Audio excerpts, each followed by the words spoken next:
ತೆಗೆದುಬಿಡಿ ಎಲ್ಲ ನೋಡೋಣ. ನೋಡಿ ಯಾವಾಗ್ಲಿಂದ ಆಗಿದ್ದು ಗಾಯ ನಿಮ್ಗಿದು? ಇದೊಂದು 12 ವರ್ಷ ಆಯಿತು. ನಾನು JSS KRS ಹಾಸ್ಪಿಟ್ಲ್. 12 ವರ್ಷದಿಂದ ಗಾಯ ಹೀಗೆ ಇದೆಯಾ? ಹಂಗೆ ಇಲ್ಲ, ಕಮ್ಮಿ ಆಗಿದೆ. ಆಮೇಲೆ ನಂದು ಎಲ್ಲ ಸ್ಟ್ಯಾಂಡಿಂಗ್ ಅಲ್ವಾ, ಅದರಿಂದ ಒಂದು ಸ್ವಲ್ಪ ಹಿಂಗೆ. ಇವಾಗ ಪೇನ್ ಆಗ್ತಿದೆಯಾ ಇದರಲ್ಲಿ ನಿಮಗೆ? ಪೇನ್ ಏನು ಆಗ್ತಾ ಇಲ್ಲ. ಪೇನ್ ಏನು ಆಗ್ತಾ ಇಲ್ಲ. ಪಸ್ ಕೂಡ ಬರ್ತಾ ಇಲ್ಲ. ಬರ್ತಾ ಇಲ್ಲ. ಹಿಂದ್ಗಡೆ ತೆಗಿಸಿದಪ್ಪ ನೋಡೋಣ. ಇಚ್ಚಪ್ಪ ರಿಮೂವ್ ಮಾಡಿ. ಇದು ಜಾಸ್ತಿ ಆಗೋಗಿತ್ತು ಮೊದಲು. ಹಾಂ, ಸ್ವಲ್ಪ ಎತ್ತಿ ಮೇಲ್ಗಡೆ ನೋಡ್ತೀನಿ. ಹಾಂ ನೋಡಿ.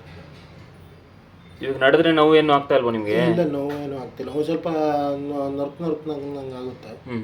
ಇವಾಗ ಟ್ರೀಟ್ಮೆಂಟ್ ಏನು ಮಾಡ್ತಿದ್ದೀರಿ ನೀವು? ಇವಾಗ ಪ್ರೆಸೆಂಟ್ ಟ್ರೀಟ್ಮೆಂಟ್ ಏನು ತಗೊಳ್ತಿದ್ದೀರಾ? ಇದು ಇದು ಮೊದಲು ಮಾತ್ರೆ ತಗೊಳ್ತಾ ಇದೆ. ಮಾತ್ರೆ ಎಲ್ಲ ತಗೊಂಡು ಒಂದು ಸ್ವಲ್ಪ ಸೈಡ್ ನೋವು ಬರ್ತಾಯಿತ್ತು, ಅದಕ್ಕೆ ಬಿಟ್ಬಿಟ್ಟೆ. ಈಗ ಗಿಲ್ಮೆಂಟ್ ಆಗ್ತಿದೆ. ಇವಾಗ ಆಯಿಂಟ್ಮೆಂಟ್ ಹಾಕ್ತಿದ್ದೀರಾ? ಯಾವ ಆಯಿಂಟ್ಮೆಂಟ್ ಹಾಕ್ತಿದ್ದೀರಾ? ಇದು ಸ್ಕ್ಯಾನಿಂಗ್ ಮಾಡಿಸಿದ್ದೀನಿ. ಹಾಂ, ಅವರು ನೀರು ತುಂಬ್ಕೊಂಡಿದೆ ಅಂತ ಹೇಳಿದ್ರಾ?